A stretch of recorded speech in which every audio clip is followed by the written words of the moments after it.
So Nicole, we were reading this article earlier in the week about future casting. Isn't that really forecasting in your world, or what is that?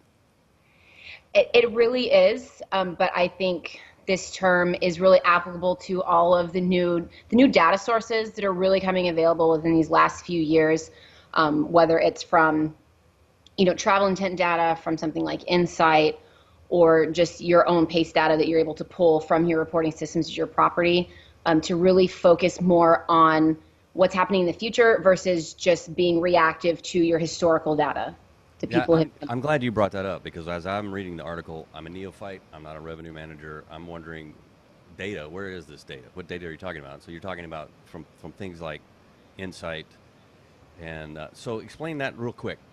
That kind of data. Okay. So something like travel insight for hotels or anything that is pulling travel intent data from the consumer. So there's these companies that go out and they're buying all kinds of search data from OTAs, from meta searches, and they're able to really kind of give you a sense of how you are doing for people that are looking in your market. Okay, got it. And then you mentioned PMS. Yeah, there's always, I mean, your PMS stores all of your data, right? So there's always going to be a trove of information in there, but it's historically been very hard to extract to create future pace, right? So you really need something like some kind of business analytics tool that can get that data out for you and organize it in a way that lets you see how you're doing in the future versus always, just waiting till month end to pull your actuals and see how you did. Okay, and so they talked about the future data versus historical data. Give us a little glimpse of what's going on there now.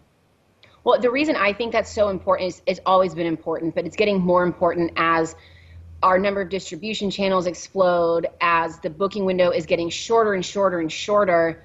It's really, really important to be able to look in the future and see how you're performing so that you can proactively address it versus seeing how you did and then kind of using that moving forward. So that, and I know they touched on this in the detail in the article, talking about the convergence of marketing and sales and revenue management, and you can use this kind of future data to really all sit down together to come up with a really good pricing and marketing plan for your future dates.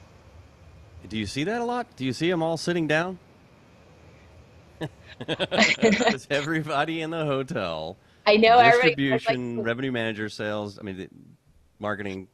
ideally, I always like to on any of my revenue meetings, revenue calls to have even ops, I like to have the GM, the DOS, your sales, because it's a team, right? I know everybody likes to talk about silo mentality, but everything, again, the distribution and the marketing, everything is just so intertwined at this point that I would like to see more of it, but it should be a team effort.